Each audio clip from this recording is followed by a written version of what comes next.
This video may look a little different, sound a little different than some of the videos we do. We talk a lot about true wealth in our videos and in our firm, and we get a lot of questions on how you define it and what it is. And ultimately, we always say it's different for everybody. Without what better way to try to help people engage and try to find their true wealth by maybe sharing what it means for us. So that's what I'm going to do today, is share a little bit about what true wealth looks like for me.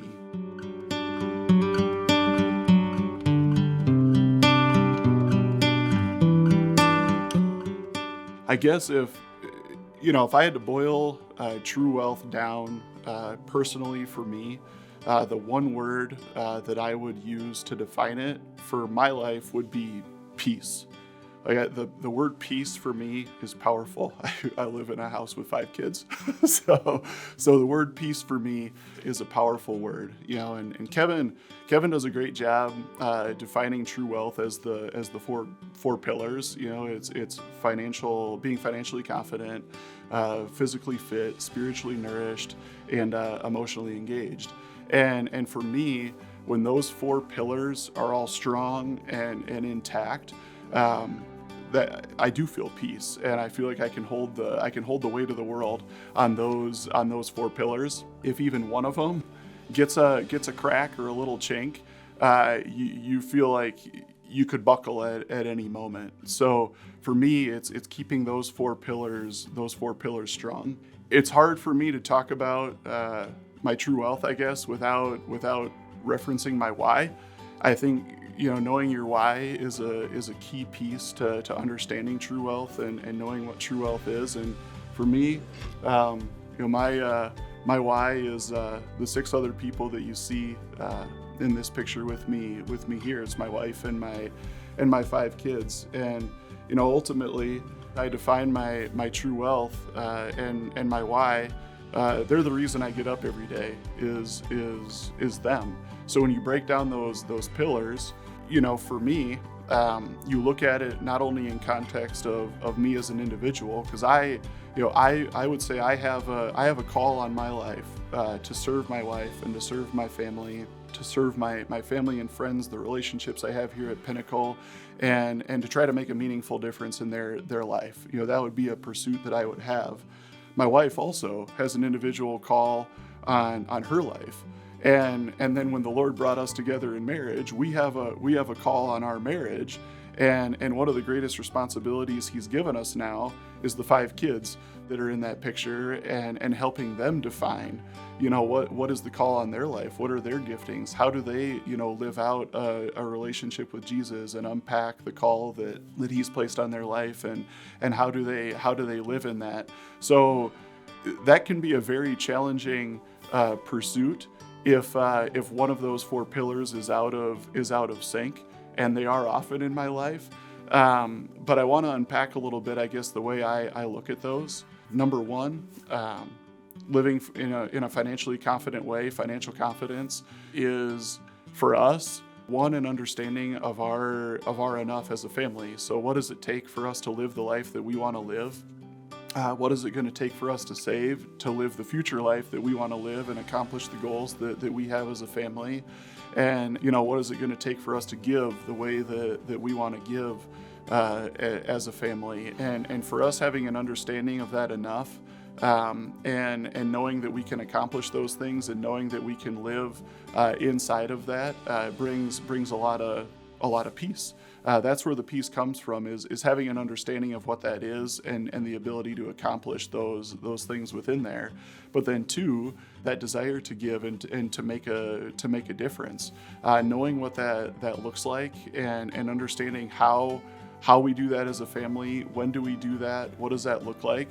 When we can do that, when we can have the understanding of the enough, when we can make a difference in the world, and we can feel like we're in a really good rhythm in that regard, that's powerful. When there's not this tug of war between I need more versus, I feel like we need to support this organization or this individual or whatever it is. When there's not this tug of war of can we do that or can we not, That's where peace comes in, when we know that we've taken our steps to live within our means, to not spend more than we make, to do the foundational principles of living in financial freedom.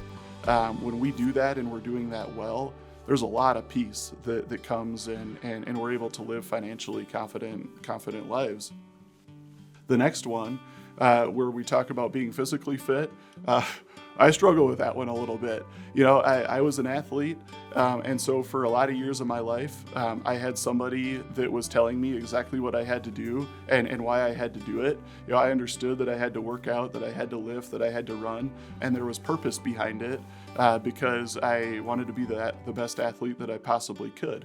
Well, as my athletic career ended, I lost purpose in my ability really to take care of myself until I started to understand what my why was, and it goes back to my wife and my kids.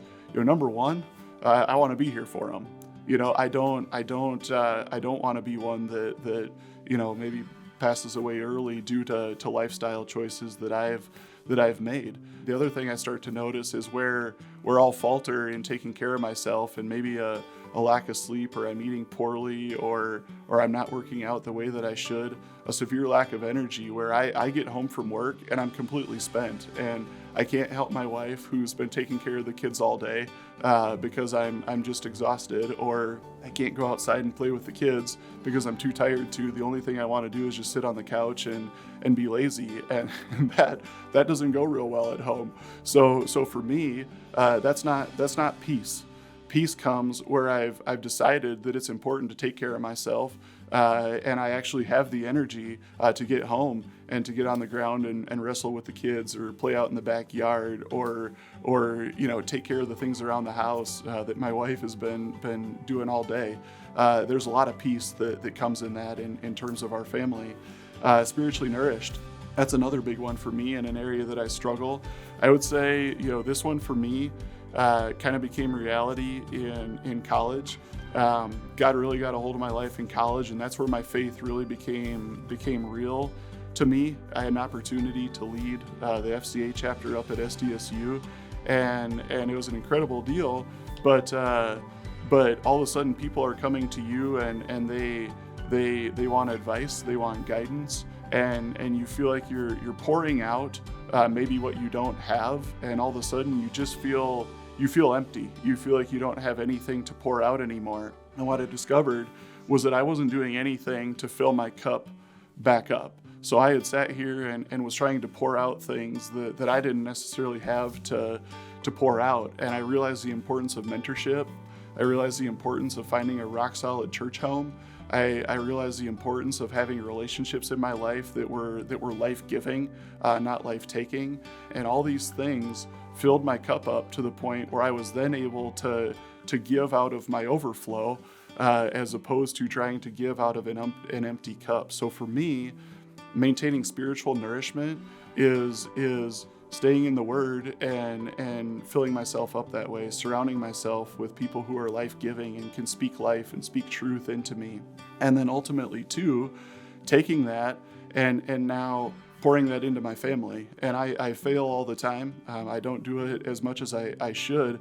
But when my pillar, my spiritually nourished pillar is rock solid, is when I'm feeding myself spiritually and then taking that next step and pouring that out into those around me, not keeping it for myself, but giving it to others. When I feel like I can make a meaningful impact in people's lives because of what God is breathing into me, that I can breathe back out into others, that's when I feel peace in my spiritual nourishment pillar. And then finally, the emotionally engaged.